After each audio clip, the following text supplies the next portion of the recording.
صلی علی رسول الکریم. اما بعد مسلمان ورور د قربانی ورځې دي د ما وی چې لږه مختصر شان دی ویډیو په سازو د قربانی په فضایلو. اسماعیل علیه السلام چې کله خپل والد سے بوتلو ذبح کولو لا نو دغه ټیم کې اسماعیل علیه السلام یو څلور خبرې خپل پلار ته کړې دي. هغه سره نن زه لږ شیر کوم. کله چې اسماعیل علیه السلام د 14 کالو شو او یو ښایسته نوجوان تی وته ډېر نازبین زوی وجي الله جل شانه ورته خوب کې وښودل.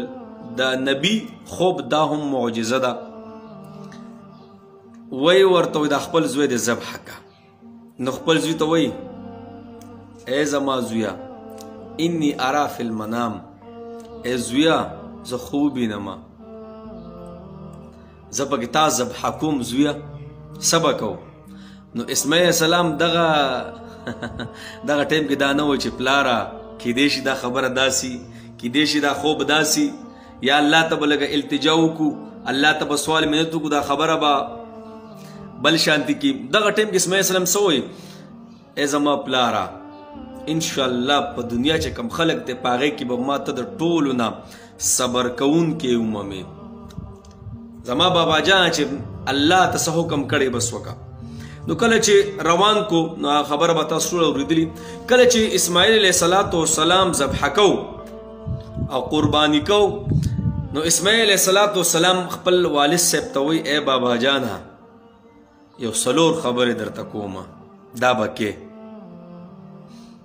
زویه سوی بابا جان وی د ټولو نه مخکې خو به چاړه تیزه کړي. الله اکبر کبیره. ولې اصله چې ته چاړه راکاږي او چاړه ریبل نه کوي او سیرول نه کوي نو اسې نه پلاره بابا جانه چې ستا په زړه کې زما دپاره رحم راشي بابا جانه چاړه به تیره کړي. دویمه دا خبره بابا جانه ما به ګوره پړ مخې سملې ولی زویا سپته لګي بابا جانا اسنه زما سترګي او ستا سترګي خپل منس کې ولګي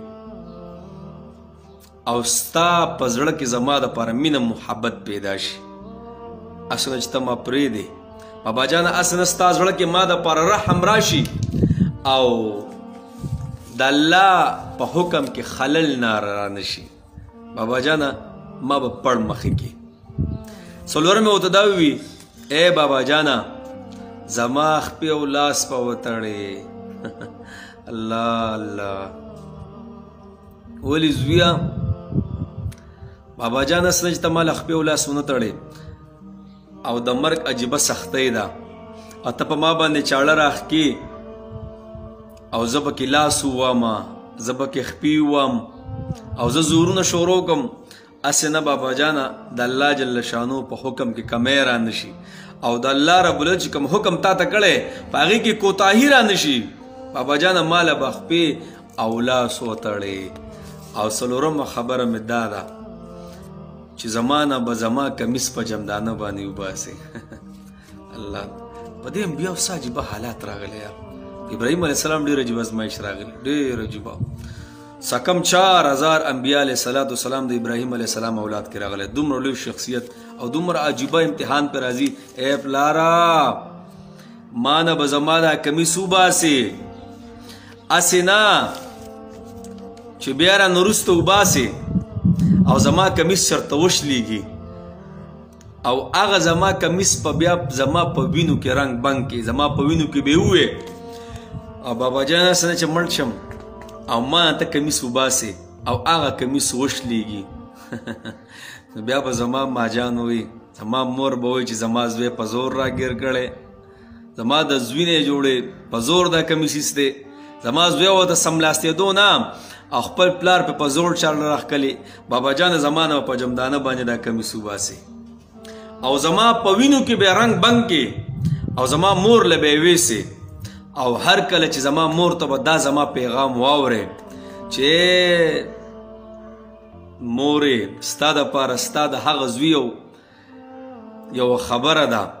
اسماعیل السلام ورته فرمایي عرض کوي بابا جان زما مور ته بووې هر کله چې تا ته خپل زوی اسماعیل یادېږي که نه نو دا په وینو رنګ بنګ دا کم چې کمیس دی دا بین کوه زما مینه محبت ته پې ته ماتې. تاریخ لیکي چې کله اسماعیل علیه السلام سملو نو کم چې په اسمان کې فرشتې دي حایو هل چل شروع شو. ټولو وی الله مونږ ته حکم وکړه چې مونږ ورله ورسو مدد له. نو بهر کې اسماعیل علیه السلام باندې چې کله چاړه راخکېږي تفاسیرو کې دي چاړه جي ریبل نه کوي. ابراهیم علیه السلام مو فرمایل ولې ریبل نه کوي؟ هغه ورته الله ګویا وکړه ستا ومنما کو د رب ومنم. رب ما ته وایي ګوره یو ویښته هم کټ نه کې او ته ما ته وایې کټ کا ته چا ومنم زو. ابراهیم علیه السلام زور لګی. دغه ټیم کې جبریل علیه السلام رالی او حابیل کم ګډ چې ګډ نو کم ګډ دا بهر کې بله خبره ده او حابیل چې کم ګډ د زکات دپاره ایستو او په خپل کم چې مال دی په هغې کې یو ښایسته ګډ ویستو زکات دپاره. هغه ګډ الله جل شانه په جنت کې ساتلی او جبریل علیه السلام هغه ګډ ځان سره راوړو او هغې ورته سملو او ابراهیم علیه السلام چاړه وی او دغه د جبریل علیه السلام څه فرمایي الله اکبر الله اکبر.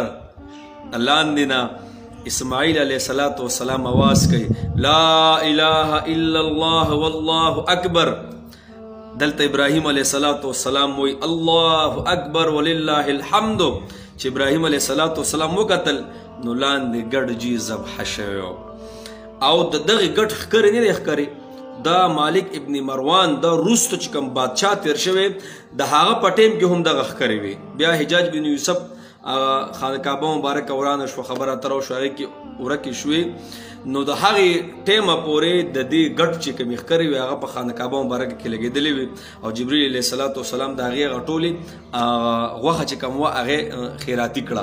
اوس نبي علیه السلام ته صحابه وي د الله رسوله قرباني زمونږ دپاره څه ده دا څه څیز دی کوم ځای نه راغلی؟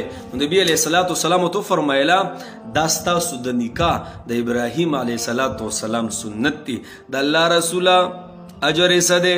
نبي علیه السلام فرمایي د کم څاروي باندې چې څومره ویښته دي د یو ویښته په بدله کې به تاسو ته الله جل شانو یوه نیکي درکوي او په قیامت کې به دغه څاروی د ښکرو سره د کلمو سره د اډوکو سره د ویښتو سره دننه چې پکې څومره څیزونه دي د هغې ټولو سره به جمع شي او په قیامت کې به ستا عملنامه کې د میزان په تله کې دغه څاروی واچي او ستا عملونه به پې درنیږي.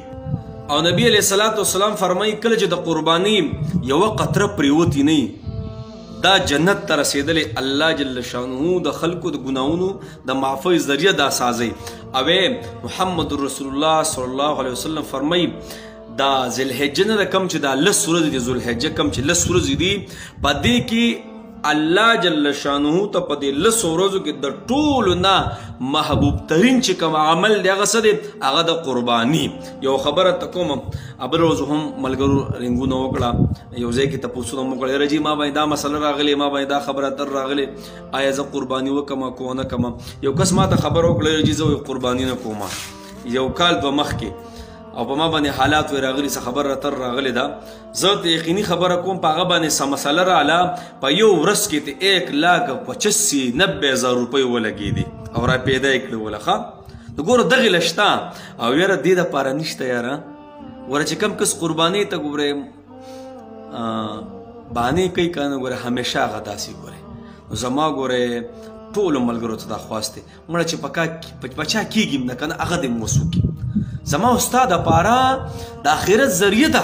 اوس ګوره یو بیماري به مونږ راشي یو بیماري که نه نو مړه نو دا 5,000 وله مونږ را قرضو کو نه را قرضو یاره تاسو راته ووایه د 5,000 خو به کې اړو پته نه لګي یا په چا تاڼه راشي په چا تحصیل راشي په چا بیماریانې راشي نو جي ګوره دا نبي اسلام فرمایي په چا باندې چې قرباني او چا قرباني ونه کړه نو زمونږ عیدګاه ته دې ګوره نه راځي نو بهر کې ورځې لګي دي دا ویډیو لږ لیټ شوم ویډیو مې وکړه مهرباني وکړئ دا ویډیو عام کې چې ټول خلکو ته پته ولګي ځکه ډېر زموږ ملګري مسلمانان دي او د لږو لږو خبرو د وجې نه قرباني پرېږدي که نه نو ګوره جي غټ ثواب دی پکې ښه ګوره چې موږ نه پاتې نه شي ښه زمونږ په یو ویښته به الله جل شانو مونږ له یو نیکي راکوي او په قیامت د میزان په تل کې به دا ټول څاروی ور واچوي صحیح دی انشاءالله د الله دپاره مونږ ټولې قربانیانې وکړو یو مسله کو راباندې الله راوسته مونږ ورله بیا د خلکو نه راخرځو نو ګوره قربانۍ ته مونږ بانې نه کوو ښه د الله جل شانو یو عجیبه امر دی